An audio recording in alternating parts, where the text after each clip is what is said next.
Pabbi minn hefur svo sannarlega lifað tímann að tvenna. Hann ólst upp í sárri fátækt í risastóru systkinahópi og sem barn gekk hann í koti, átti ekki tannbursta og skórnir hans voru gerður úr gömlu bíldekki. Fyrir þrælavinnu heilt sumar fékk hann hross í laun og eitt sinn var hann næstum dáinn úr botningabólgu á meðan pabbi hans fór fótgangandi yfir fjall að leita læknis. Í dag er hann virtur augnlæknir á eftirlaunum. Í róliheitunum skrifar hann ævisöguna tölvuna á milli þess sem hann sinnir fjölmörgum áhugamálum og ferðast heiminn. Pabbi minn heitir Loftur Magnússon og hann fæddist 1931 að Innri Fagradal í Saurbæjarhreppi í Dalasýslu. Frá Fagradal hef ég mjög óljósar minningar. Ég man þó eftir fallegum sumardögum þegar við var að heyja og heyið var dregið saman með hesti fyrir ýtu. Ég man hins vegar mjög vel eftir þegar við fluttumst til Miklagarðs.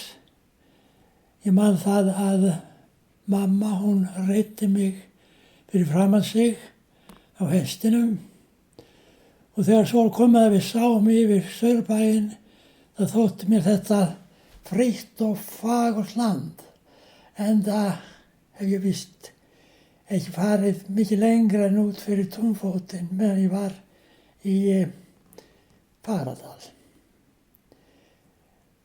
Við vorum 4 ár í Miklagarði. Ég hef nú yfirleitt góðar minningar þaðan, enda var ég orðinn dálítið stálpaður, en þó er ein minning þaðan mjög slæm. Það var þegar ég veiktist. Ég man mæta vel þegar það skeiði.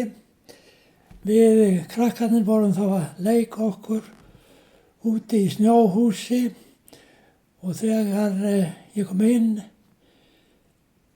voru svið á borðum og ég var algjörlega lystarlaus, þó mér þykir nú svið yfirleitt ágætis matur.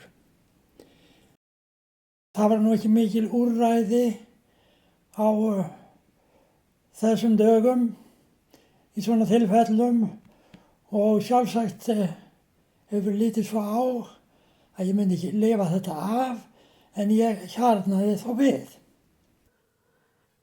Þegar pabbi var 9 ára flutti fjölskyldan til Hrafnseyjar á Breiðafirði. Búskapurinn þar var eintómt hark alla daga og einangrunin mikil þar sem þau bjuggu í eina húsinu á eyjunni. Á þessum árum var skólaskylda frá 8 ára fram að fermingu. Farandkennari kenndi öllum börnunum í hreppnum, svo pabbi og systkin hans voru send bæja á milli og var kennt það sem húsrými var.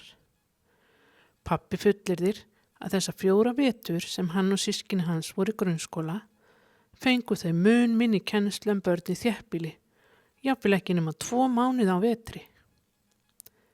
Eftir 5 erfið ár í Hrafnsey fluttist fjölskyldan svo að Innrahúsi í Hrófbergshreppi í Strandasýslu sem er skammt frá Hólmavík. Fyrstu árin á Innrahúsi voru erfið en þetta slampaðist af. Mjólk var seld til Hólmavíkur og við börnin vorum þá farin að stálpast mjög, gátum hjálpa til. Og eitt sumar þá var ég lánaður sem vinnumaður að Hróbergi í sömu sveit og var þar heilt sumar. Sumarkaupið mitt var eitt afsláttarhross. Það þótti nú frekar aumlegt en var þó gott búsílag til heimilisins. Nú var pabbi kominn á unglingsár og var svo heppinn að fá vinnu við afgreiðslu í kaupfélaginu á Hólmavík. Þannig gat hann safnað sér aurum til frekari náms og haustið 1948 byrjaði hann í miðskólanum í Stykkishólmi. Námi var þá 3 vetur til miðskólaprófs en á miðjum fyrir vetri var hann færður upp bekk og lauk því náminu á 2 vetrum.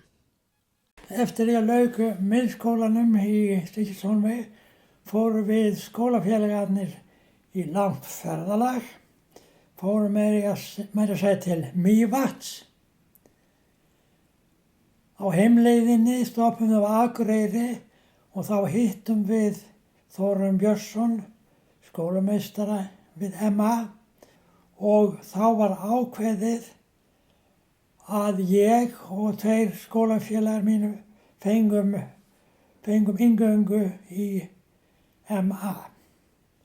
Til þess að hafa ofan í sig og á meðan hann var í námi, vann pappa á sumrin hjá rafmagnsveitum ríkisins við að leggja rafmagnslínur úr landið þvert og endilangt. Þegar við systkini voru lítil og fjölskyldan var að ferðast á landi, heyrðist oft og iðulega úr aftursætinu: "Pappi, reisti þú þessa störa?" "En þessa?" 17. júní 1954 kom svo að útskrift pappa frá menntaskólanum Akureyri. Litlu munaði þó að henni þurfti að fresta því hann lá á sjúkrahúsi í stúdentsprófunum. Eftir þá dvöl var hann ákveðinn í að fara í læknisfræði og hausti hóf hann nám við læknadeild Háskóla Íslands. Á síðustu árunum í læknisfræðinni fékk hann vinnu á Hvítabandinu þar sem hann kynntist hláturmildri hjúkrunarkonu, Hlín Gunnarsdóttur að nafni, sem tókst að hylla duglega sveitadrenginu upp úr skónum. Þegar pappi kláraði svo læknanáminn voru þau mamma búin að eignast 2 eldri systkini mín og þá fluttu þau til Svíþjóðar þar sem pappi sérhæfði sig í augnlækningum. Síðustu árin þar áttum við hús á Grannveginn 58 yfir brú og þá vorum við búin að eignast 2 litlar stelpur. Ég hef látið hafa það eftir mér að þessi síðustu ár mín í Svíþjóð hafi verið þau hamingjusömustu í lífi mínu. Eftir 8 góð ár í henni fjölskylduvæni Svíþjóð var ákveðið að halda aftur heim til Íslands. Það þótti tíðindum sæta að 3 læknar sem voru að ljúka námi sínu í Svíþjóð til leigðu sér flugvél og fluttu þannig fjölskyldu sína og alla blóðslóð heim til Íslands. Pappi frétta lausri augnlæknastöðu á Akureyri og fjölskyldan flutti þangað. Mamma og pappi fengu bæði vinnu á FSA auk þess sem pappi opnaði augnlæknastofu. Þau komu sér vel fyrir á Akureyri, byggðu sér einbýlishús á Brekkunni þar sem þau hafa nú búið í yfir 40 ár. Mitt eigið líf hefur breyst gífurlega mikið frá þeim árum þegar ég var fátækur sveitastrákur þangað til ég endaði starfsferil minn sem augnlæknir hér á Akureyri.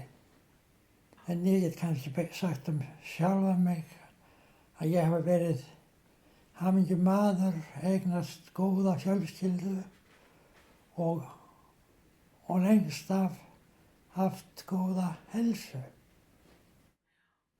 Þetta er góður endapunktur.